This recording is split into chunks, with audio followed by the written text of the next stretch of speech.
Hello, welcome to the James Cooley Show. I'm your host, Dr. James J.C. Cooley. Guess what? It's your life. It's your life. Wow, we got an absolutely fantastic show coming your way today. We got this young man that's doing great things, doing big things. And I tell you, this guy is such an influencer with a lot of the things that he's doing. And I want everybody to tune in. And also, we're going to talk a little bit about him, about his life, about the military, about the things that he's doing right now. We just going to talk a whole lot about him. If you want to be part of the conversation, wherever you're watching, whichever platform that you're watching this on, all you have to do is just go to the comments area, ask any questions that you might have, and I promise you we'll get you an answer. I can't even do anything without introducing the executive producer and co-host, Dr. Michelle Cooley. How are you doing today? Good. I'm excited. He's one of our favorite guests. He's been on the show multiple times, in different roles. Then he's, he has an open invitation to appear on the show. But yes, we're going to learn a little bit about his life. You're right, the things he's doing, him being a leadership guy, CEO, entrepreneur, giving back, basically a philanthropist. So I'm excited to reintroduce him to the audience. Well, why don't you do that? Okay, so hey, we're having a sit-down discussion with CEO, leadership coach, and Navy veteran, Dr. Terry Spain. And he's going to discuss the importance of giving back, the importance of professional development and what that entails, international outreach, and the importance of voting in the upcoming elections. And he's going to be discussing so much more. So Dr. Terry Spain, again, he is the CEO of Terry Spain Consulting, LLC, is a highly experienced professional in the fields of diversity, leadership training, motivational speaking, and team building. In addition to his extensive background, he's also known for his expertise as a professional sports commentator. With a distinguished 21-year career in the United States Navy, Dr. Spain retired as an instructor for the Senior Leadership Development Branch at the Defense Equal Opportunity Management Institute in Patrick Air Force Base, Florida. Throughout his tenure, he made significant contributions to the development of senior leaders and shared invaluable knowledge on diversity and equal opportunity. His exceptional skills have attracted attention from esteemed institutions such as the federal government, the White House, Camp David, and the Naval Academy. Through his consulting firm, Terry Spain Consulting, LLC, he continues to assist organizations in enhancing their diversity, leadership, and teamwork capabilities. Outside his professional endeavors, he's an active and respected member of the Central Brevet Branch of the National Association for the Advancement of Colored People in Florida, where he serves as a Veterans Committee Chairman. He is so much more. I'm going to let him talk about it. Please welcome back to the show, Dr. Terry Spain. Oh, thank you guys for having me, Dr. James Cooley and Dr. Michelle. You all are amazing. You're doing an amazing job with this show. I'm excited about today. Man, you're doing so many great things out there, man. And I tell you, I don't even know how you are able to do all of these things. And not only doing them, but you're doing them big and you're doing them well. So thank you. I appreciate that. You've been on the show a few times. Can you tell our audience and our viewers a little bit more about you, about where you grew up, and just tell them what makes you click? Well, I mean, so I'm a military child. So I'm actually going to claim a couple places, but I was born in Charleston, South Carolina, but I'm originally from Conway, South Carolina, and but I grew up in Italy. Actually, a lot of people didn't know that about me, but I grew up in Naples, Italy, and that was probably one of the best things in my childhood that could have happened to me, is growing up in Italy and experiencing different cultures and meeting new people. And then I also had a little time in Beaufort, South Carolina, where my dad retired from Parris Island, and I had a great time living in the Beaufort County area as well, with those amazing people that are down there also. Man, so you mentioned your dad retired. What was it like growing up in the military family, and also deciding on whether you was going to enter the service? But you chose the right service, I believe. Most definitely. But growing up in a military household, in particular, with a Marine. You know, my dad was, I mean, a lot of people would say he was strict, but I think he was firm in raising me and my sisters and I. And of course, as a kid, you really didn't like some of the things that you would have to do, you know, as a kid, but that actually kind of molded me into the person that I am today. But he did a phenomenal job. My dad and my mom, they did an outstanding job raising my sisters and I. And from that, we've learned discipline, we learned respect, but now most importantly, we learned about giving back and helping others as well. So it worked out really well. My parents are still alive and well today, and I want to shout out them. And I want to also shout out my wife and my daughter as well. They should be tuning in, maybe. Hopefully they are. But I'm telling you, I wouldn't trade anything with growing up with the parents that I had, because they did an amazing job with us. Yeah, so your dad was in the Marine Corps. Well, can you tell our viewers and our listeners why you chose the best service of them all, the Navy? Well, I'm gonna shock a few people right here, but I had a ruptured appendix when I was 17 years old, and so I initially wanted to join the Marine Corps because I was living on Parris Island at the time. I was 17 and a half years old. And the MEPS doctor only recommended 2 branches for me, and that was either the Navy or the Air Force, because the Marine Corps boot camp was too strenuous. And I think he mentioned the Army as well. But I had 2 brother-in-laws that were in the Navy, and when growing up overseas, growing up in Italy, I remember the fleet used to come in, and you know, they pull in the port, and I had some family members that would meet us in Italy that were stationed on these ships. And I saw all the fun that they were having, man, honestly. And I saw all the stuff, I was hearing all the stuff that they was telling me about all the great places they visited. And I never forgot that. And so when it was time for me to make my decision on what I wanted to do, the Navy was no question the actual choice that I wanted to do. And I'm really glad I made that choice, because man, I can promise you that was the best thing for me, was joining the Navy. Wow, man. You know, Navy, I spent 23 years in the Navy myself, man, and it was extraordinary. The places that I had an opportunity to travel, and the people that we met overseas, and just the camaraderie of all your shipmates and the people that everybody worked together as a team. So that's important, you know. So what are some of the lessons, Terry, that you learned during your time in the military that you live by today? Well, one of the biggest things that I live by is time management. You know, it's easy to get off track, and it's easy to not stay disciplined. But for me, I think one of the things that the military taught me is how to stay disciplined and stay true to who I am and to my task, but also display that teamwork that's needed. I had to realize a long time ago that you can't do everything by yourself. And so by being in the military, we work as a team. And so those are some of the things that that really stuck and resonated with me, was teamwork, being disciplined, time management, and also being committed to something and not just easily just walk away when times get difficult.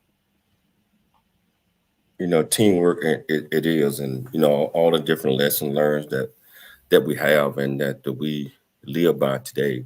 Most of the things that I learned in developing my character and core values came through the military, because we all had an opportunity to fail and you know, get back up and achieve certain type of goals.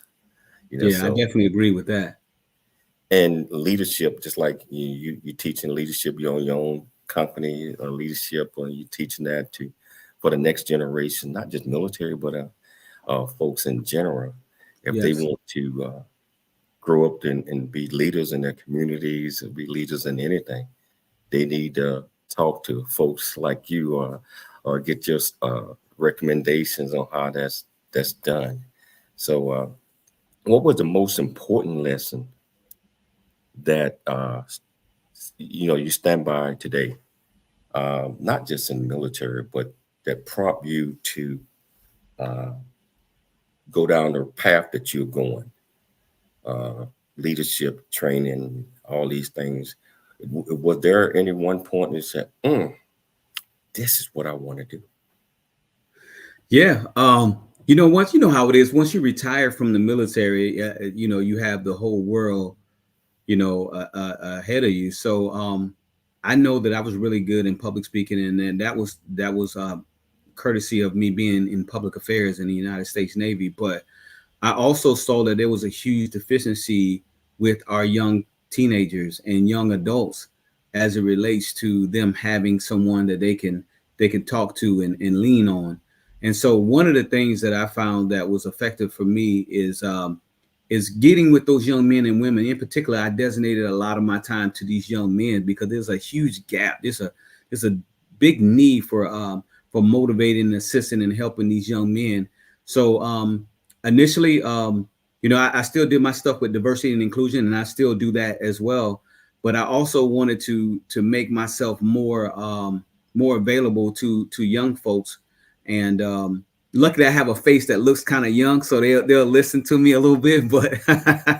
But I wanted to make sure that they were set up for success in the upcoming years, because I know we hear this cliche all the time: is children are our future. But quite honestly, they are. And so if they don't have the backing and the knowledge like I had when I was growing up, I think that's one of the beauties of it. I was born in the 70s, but I was raised in the 80s. And in those times, I had a lot of people who I could look up to or just watch and, kind of idolize and some of the things that we had growing up in living in South Carolina and in Italy, that kind of molded me to be and do the things that I wanted to do. So I wanted to have and give those kids, all these young kids, an opportunity to do the same exact thing. So it was important, and I thought it was kind of like it was kind of required for me to do that. And so I didn't second guess. I never hesitated. And one of the beauties of it is I just didn't do it myself. I empowered other brothers who wanted to have that sounding board, or who wanted to be a leader but didn't have that platform. And so because I had that platform, I was able to empower them and have them do some of the things that they wanted to do as well. Wow. Well put. We got to take a station break. And I tell you, we just started. Wherever you're watching this at, if you want to be part of this conversation, all you have to do is just go to whichever platform that you're on, go to the comments, ask any question that you might have. I promise you we'll get you an answer. Remember, it is your life, and we'll see you shortly after the break.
convey I love you.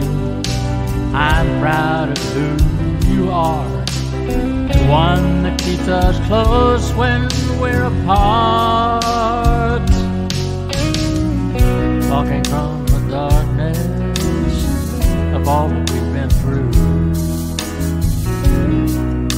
it seems that there might be a way to leave behind the loneliness we've known.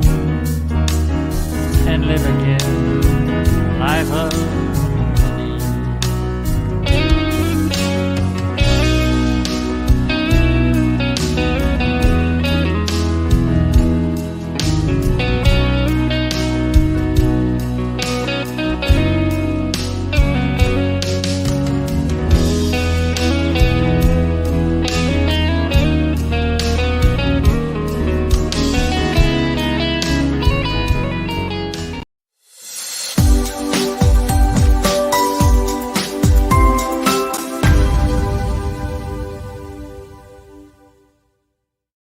Hello, welcome back to the James Cooley Show. And, I got my very, very good friend here, my brother, Dr. Terry Spain. I wanted everybody to get an opportunity or get a chance to know him a little bit before we dive off into all of these other things that we're going to talk about. And we were discussing the military, how some of the things that we learned through the military is things that we live by today, and how that shapes our thought process and our mindset. I think mindset is extremely important in anything that we do, because you got to have a can-do attitude in order to be successful. At least that's my opinion. You can't do, Terry. You can't do unless you want to. So, hey, Terry, I want to give a couple of shout outs. We got Dr. Stacy Bullitt here waving her hand, and we got my main man, Bishop. I call him Bishop Jack. I'm talking about just tuning in, and we got a lot of folks. I'm looking at these numbers that are tuning in right now. We got Natasha. So hey, thank you all, and I tell you what, Dr. Terry's getting ready to put it down. He getting ready to go into this. Hey, T, you had mentioned something that I think was so important, is in the community giving back. And that's so important to be able to pass down certain things to our communities, to our children, just to people in general, to get an understanding that everything that surrounds them, the bad and, most of the times the bad and good and all that, that's not how life truly is. It should be that way.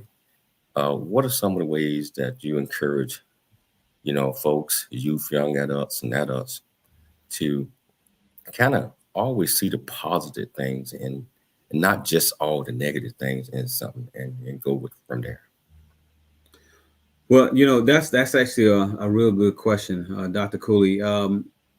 Oftentimes people want to see the value in something. And so when I go to different places, I oftentimes try to take some young folks with me so that they can get exposed to some things that they haven't been exposed to. And then I show them and I let them know that these are some of the things as humans, and as you go and move up into the community, these are some of the things that you need to be accustomed to. I echo two things that I've been doing for quite some time. And one of the things that my dad puts on is called a male bonding retreat. And this retreat usually has had hundreds of young men from the state of South Carolina. And what we would do is take them to different locations to empower them, to show them things that they can do in this world. And it doesn't really matter where you're from or who you're around or where you live, that will determine your outcome in life. And so with the male bonding retreat, we take them to different colleges, we take them to different places, we take them to the Orlando Magics. We partnered with the Orlando Magics last year, and they was able to provide some tickets for us, for these young men, to see their very first professional basketball game. So these are some of the things that I like to do, and I also bring a couple of the other brothers that are interested in being a mentor or just being a sounding board for these young men and women. I bring them along with us so that we can have this. And then we also do this thing where we have a pioneer here in Melbourne, Florida, named Moses Harvin. He has this huge event every summer called the Summit of Seven, where in the first day of the Summer of the Seven is open to all the community, male, females, adults, kids. And then on the second day, we target young men, and we partner at the Eastern Florida State College. And there's usually quite a few hundred young men, and we give them tools to put in their toolbox. And I'm telling you, man, this is probably one of the most powerful things that I've seen in quite some time, with having these young men come out and hear from professionals and people who are doing it right in the community. So with the male bonding retreat and the Summer of the Seven, these are some of the things that are definitely helpful. And these are some of the things that I get excited about, and, you know, just kind of do my part in helping in the community. So with a lot of the different outreach programs that you're involved in, do they include just males, or females are involved in this as well? You know, well, no, they're actually male and female, and we just recently did we had Dr. Michael Kador, that's here in Melbourne, Florida as well. We just put together something called Bridge to Success, and that's for high school seniors, male and females. We partnered with Eastern Florida State again. They came out to Eastern Florida State, and we gave them life lessons. We gave them some things that they can live off and go by, because some of these young high school seniors, they don't know what they want to do in life. So we had an opportunity to talk to them about different occupations and different things, and some of the ways that they can be effective within the community. And we just recently did that last week, and that was for males and females. And that was a pretty rewarding time, because there was a few high schools that came out to get this knowledge.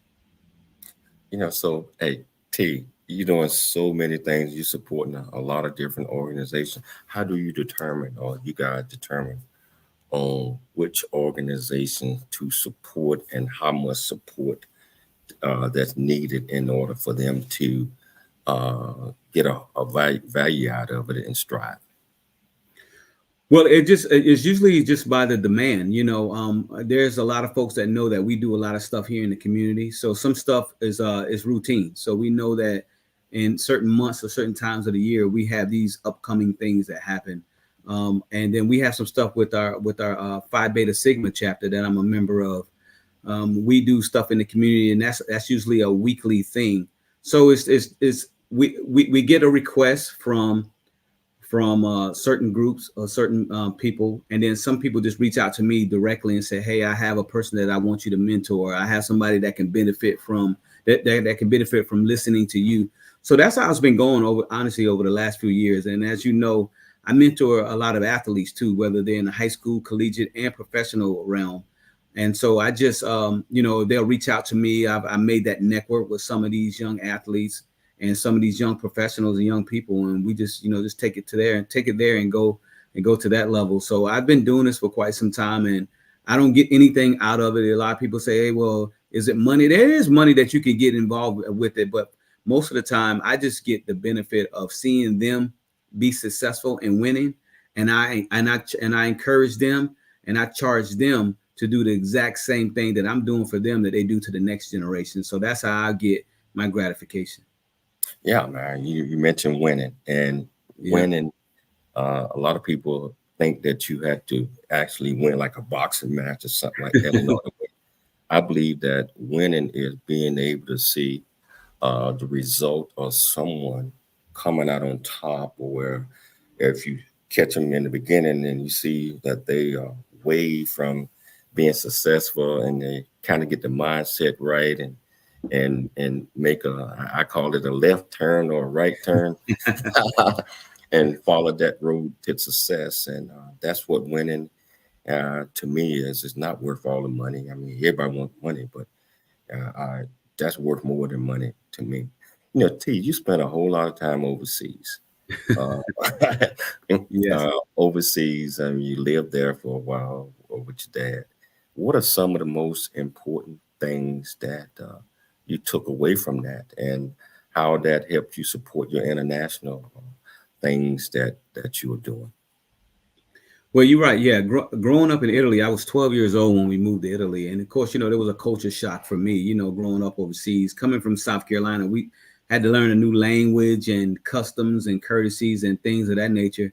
But, you know, I did see the importance of how when we was growing up in Italy, the Italians kind of took us in. You know, they were really, you know, a family oriented type of culture. But we were close knit over there, too, meaning the other Americans that was over there.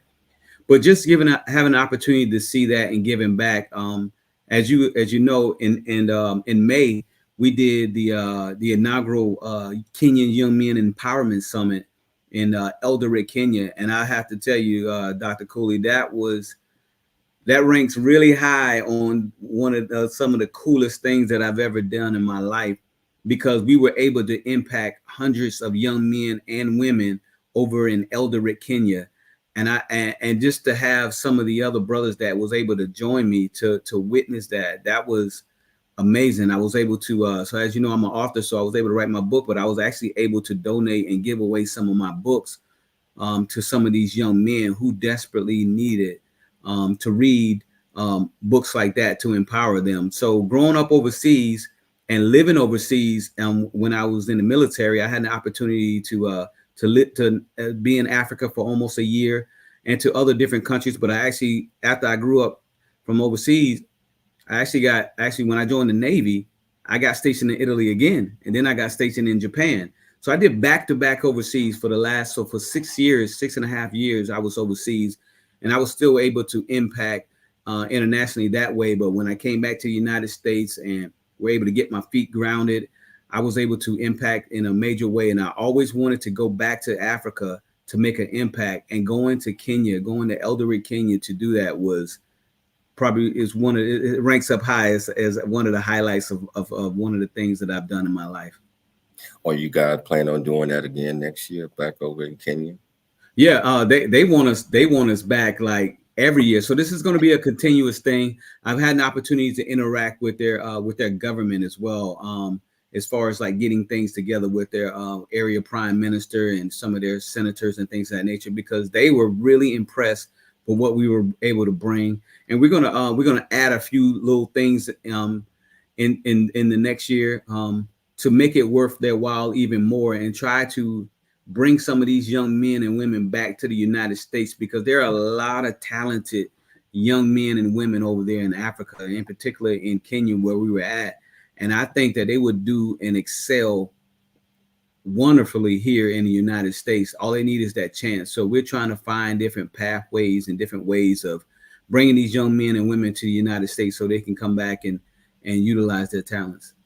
Yeah, man. You know, I'm gonna chat with you because I might want to be a part of some of the things that you guys are doing.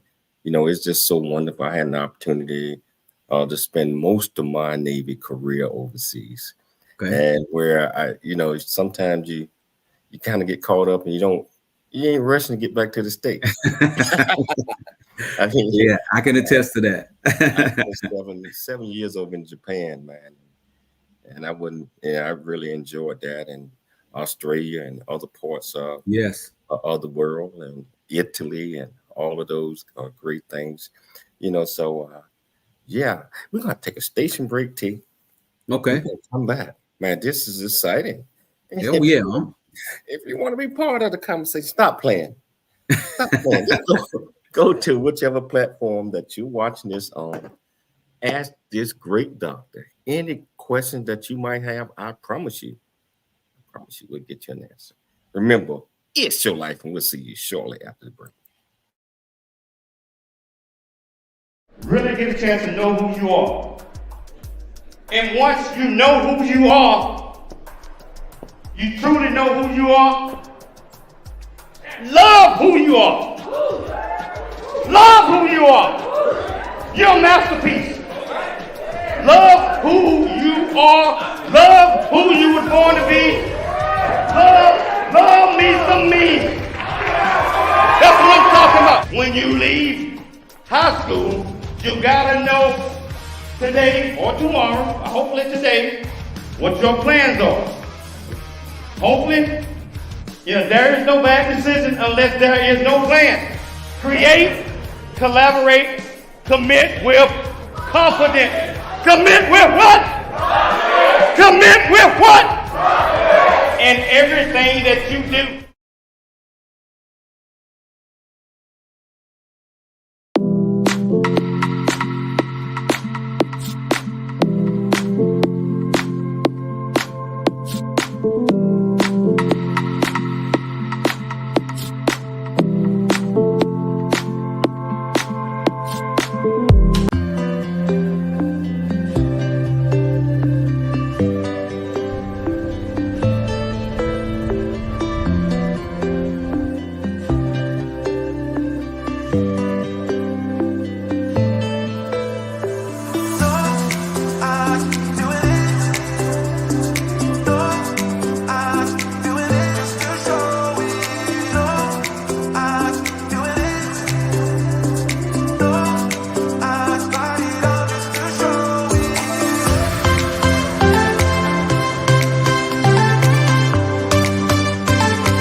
Hello, welcome back to the James Cooley Show. It's your life, and I got my absolutely fantastic guest here, Dr. Terry Spain. Really breaking it down, and I'll tell you what I told you. It's all about encouraging, enhancing your ability to be successful as much as possible.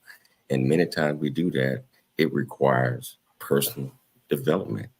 I mean, that's is important in anything that you do, and sometimes we have to reach out to others that maybe have a lot more experience and already been down the path that we might be going, and they can help us have a smooth sailing along the way. So that's a lot of things that we're going to talk about, because that's what one of the most important things that Dr. Terry Spain does is with personal development. So if you have any questions on this, you might want to reach out and ask me that. T, I just mentioned personal development. Can you tell our viewers and our listeners exactly what does that mean? Yeah, a lot of people have their different definition of personal development, but for me, personal development is something that can benefit you, whether it's in training, whether it's going back to school. It can have, it could be a myriad of a lot of things. I can say one thing. So during the height of the pandemic, a lot of people were at home. You know, they didn't do anything. They were, just trying to figure out what's their next move. I took the initiative, myself and some of my friends, we took the initiative, and we were taking some of the free classes that were offered through some of these major universities so that they can enhance people's knowledge and they won't be staying stagnant in the house. So I took a couple classes from Harvard, the University of Illinois. There were a few other colleges that I just, in Syracuse. I took some of these classes along with some of my friends, and we absolutely loved it because it actually sharpened our mind. Anytime you can don't have your mind idle, and you can sit there and you can sharpen your mind and feed off each other and help yourself grow, you're winning. And I decided to do that because I could have easily just said, okay, well, we can't leave, we can't go anywhere, so just let me sit in the house. But I wanted to keep my mind growing, and I wanted to get more knowledge. So some of those different courses that were offered from these colleges, I took that and I helped myself personally to develop into the person that I am today. So those are some of the ways, and that's my definition of personal development. It's just really helping yourself grow. You're absolutely right. And those things that you just mentioned are so important to stay abreast on current events and things that are coming down the trenches of things. And just always thinking ahead on what's going to make things better and learning as much as you possibly can from that. Case in point, things are changing in the world right now. AI is it's becoming the dominant out there, and a lot of people are not even trying to get an understanding of what these changes are going to be, jobs wise, electric cars, and etc. A lot of people want to stay back in their own zone and not reach out and get help, and making sure that when the opportunities come around, because they are going to come around, electric cars and the mechanics out there working on the cars today, they're going to be obsolete. They're not going to need them. So my thing, what you just said is read up, take classes. A lot of these classes are free. Yes, they are. They are. And people just don't want to do it because they're lazy. I mean, it's free.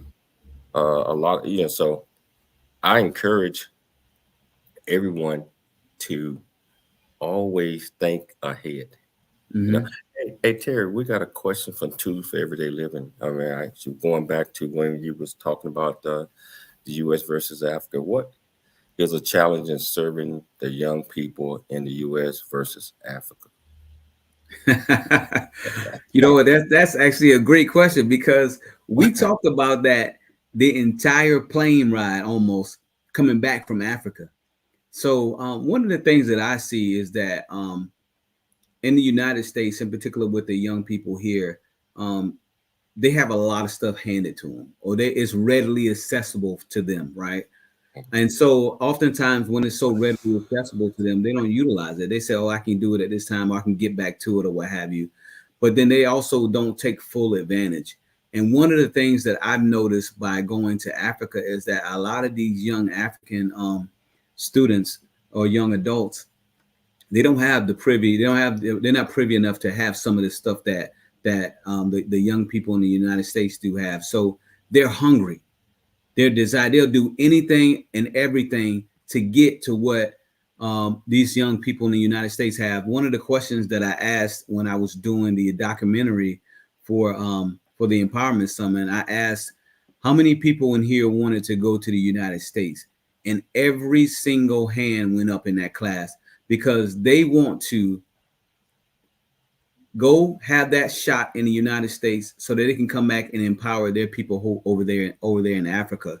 And so one of the challenges that I see is that I don't really want to call them lazy, but it's just easier that some of the young people in the United States, they're not taking full advantage, or they're not using all the stuff that they can because it is readily accessible to them. So they feel like they don't have to do it right away.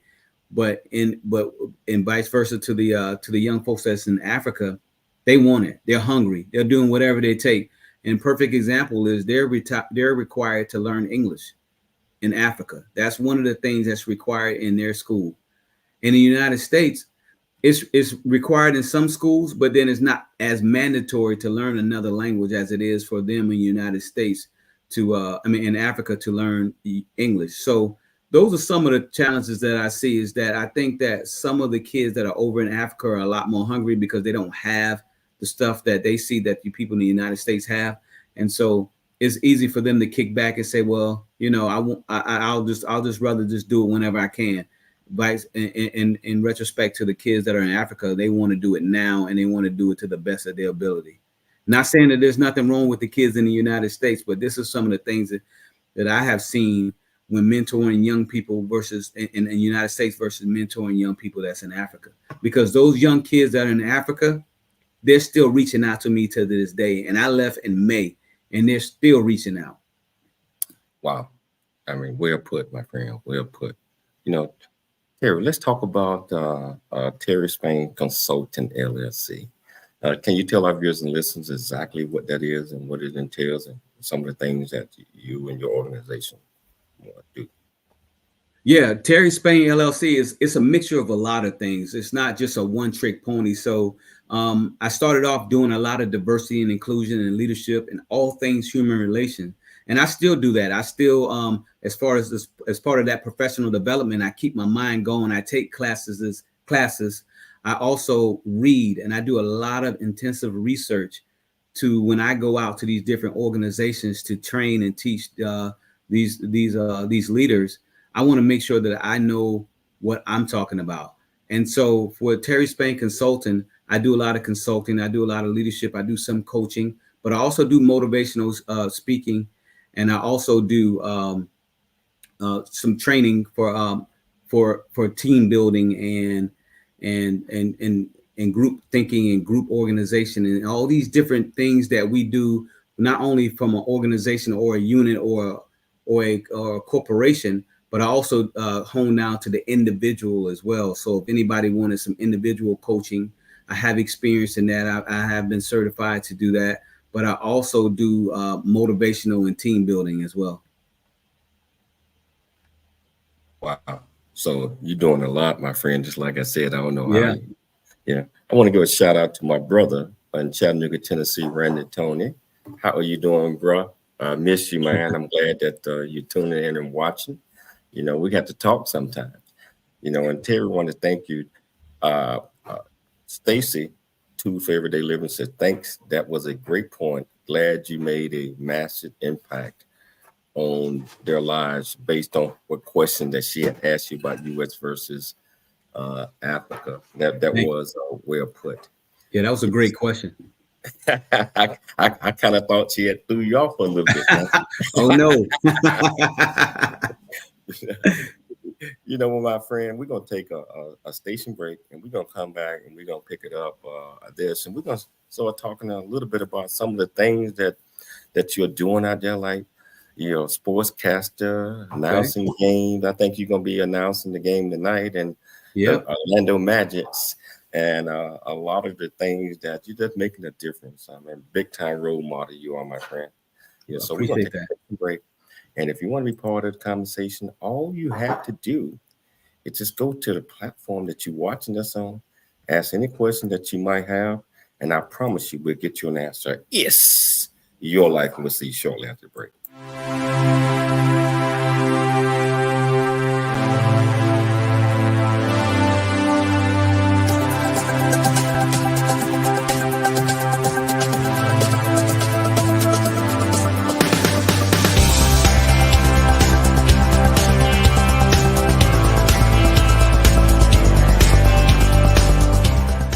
Hello, I'm Dr. James J.C. Cooley from the United States of America, and I am here to just say, first of all, I'm so happy and honored to be honored to be in the Coffee Book 2023, Unified Brain Z and the other organizations. Thank you so much for giving me an opportunity to be a part of this collection.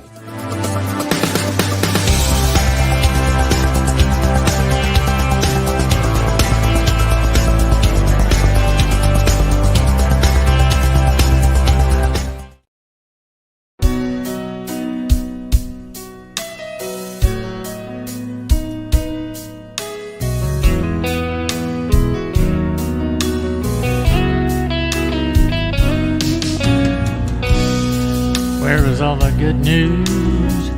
Where's the helping hand? Where are all the smiles I used to see? You gotta be here somewhere. I think I'll take a look around. Maybe try to find some harmony. All the love we used to know, just too hard to find. Giving in to feelings of despair. The world we knew is upside down. Fears replacing love. It hurts. No one seems to care. There's a smile that says hello. Another says goodbye. One that promises I'm giving you my heart. I've seen a smile convey I love you. I'm proud of who you are, and one that keeps us close when we're apart. Talking from the darkness of all that we've been through.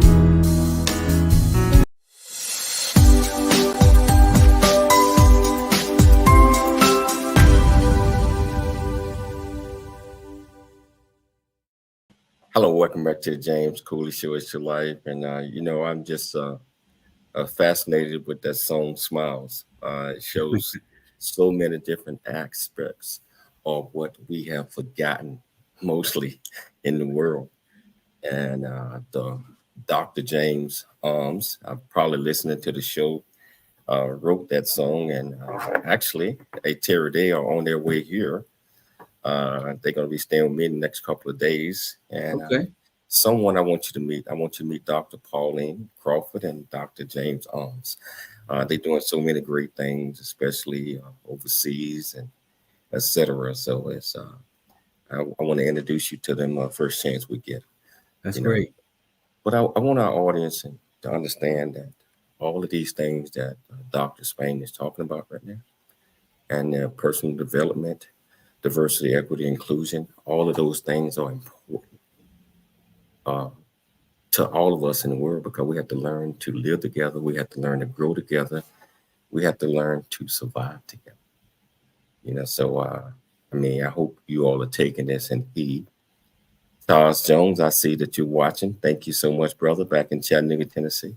Thank you. That's my hometown, Terry. Okay. So, but I want to pick it up to you're doing so many things out there. You're best-selling author. You're a speaker, mentor, etc. But you're also a professional broadcaster. Yeah. Yes. Yeah. Can you tell our viewers and listeners how long have you been doing that, and what I know you do it from the professional level, college level, and the high school, I think, level as well. Mhm. Let's talk about how did you get off into that, and what made. I mean, I know that's to make you strive, because when you pronouncing and when you are announcing things and doing that, that adrenaline just rose through our head. Because we're excited about the game, and just understanding that, hey, I'm here announcing this game. I'm here doing it. Oh yeah. So since I'm gonna mention something that I never mentioned in any show before, but I actually got my big break in doing anything with sports media was almost 24 years ago. While I was in the Navy, I was in public affairs, but when I was in the Navy, I was stationed in Pensacola, Florida. And my editor at the time, he couldn't make the Senior Bowl. That's that Lab People Stadium in Mobile, Alabama. And he asked me because he knew I love sports. He knew I played basketball, and he knew I just love sports in general. And he said, "Hey, would you mind covering the Senior Bowl?" And I was like, "Of course, it's the Senior Bowl." So I got my big break, honestly, and by covering the Senior Bowl. And that was 24 years ago. And from there, I've never stopped. And so I've obviously done some big games before, with the ACC football and basketball. And I just recently came back from Charlotte, North Carolina and I covered the ACC football championship. And then I'm actually doing stuff with the Orlando Magics now. But it goes to show you, like, a lot of people try to lump you into a box and saying, hey, you have to do this and you can't do anything else. But I do as you can see, I do quite a few things. But I'll tell you what, I love sports. Sports has always been a great, feeling for me. It's one of my hobbies. I play basketball now. I'm starting to golf a little bit more, you know what I mean? But broadcasting is on a different level, because you have to be aware of what you're saying, who you're around, and you have to have a great broadcasting partner. But like tonight, I'm going to do the Orlando Magic's game tonight as they play against the Cleveland Cavaliers. But 24 years ago, I got my big break at the Senior Bowl, and it's crazy because I'm actually going to the Senior Bowl this year.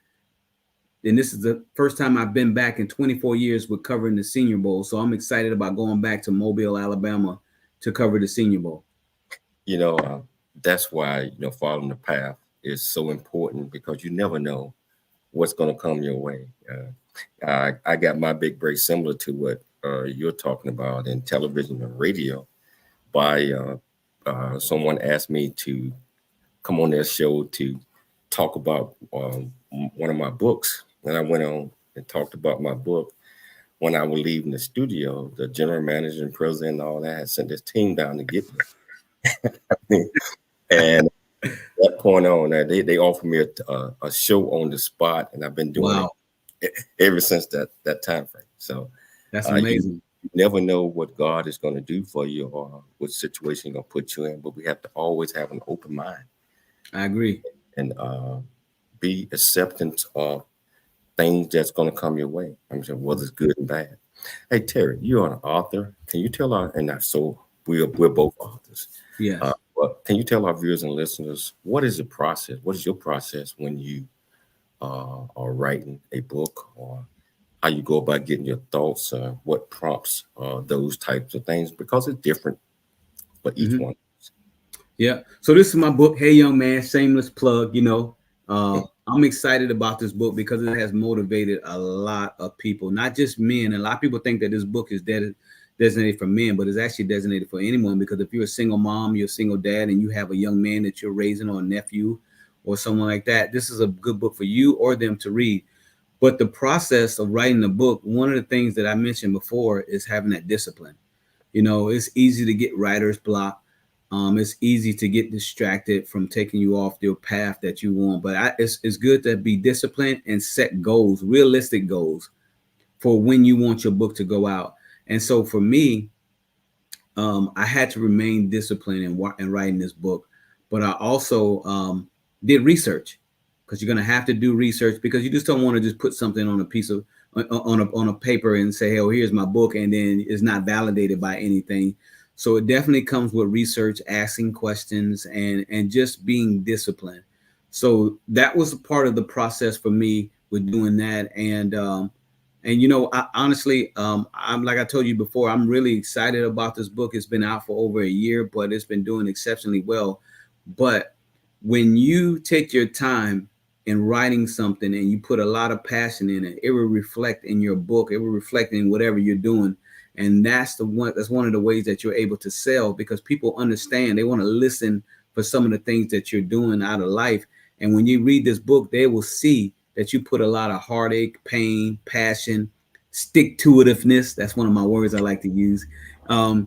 They see all these different things that you're doing, and you kind of like practicing what you preach, you know. And so those are some of the pointers and the tips that I have for getting started in writing a book. And talk to other authors, join groups, read other books, and take some of the things that you may like from that book and put it into your book, and, you know, just write things down. But those are some of the things that I would recommend for anyone that's wanting to write a book, or thinking about writing something, or seeing a project through to its fruition. Yeah, Terry, we're down to about the last minute and a half of the show. Can you tell people how they can go about getting your book and how they can get in touch with you if they wanted to reach out to you?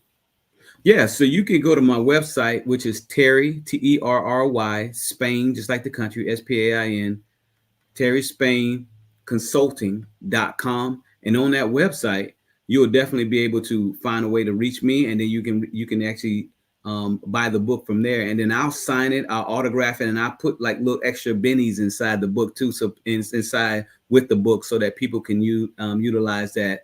So I highly recommend this book for you have anybody that you want to gift for. Christmas season is coming around, so this is a good gift. Hey, T, you know, you got a standing invitation to the show anytime that you might have. I want to thank you so much. I see Dr. Mohair just reached in and said, awesome. You know, so. Oh, yeah. Dr. Mohair, how you doing? Yeah. She's doing amazing work too, by the way. Oh, so man, yeah, she is, man. She's doing a lot of great things, and graduates of TIUA, we doing a lot of great things as well. So, my friend, I want to thank you so much for taking the time to come on the show. Again, like I said, anytime that you have time, we would love to have you on. I'd like to thank Dr. Michelle Cooley for putting together another absolutely fantastic show. But most importantly, I'd like to thank our viewers and our listeners for tuning in to the James Cooley Show, It's Your Life. Always, always dream big, think big, and be big at everything that you do. We'll be back tomorrow, same time, same place. It's Your Life. We'll see you then.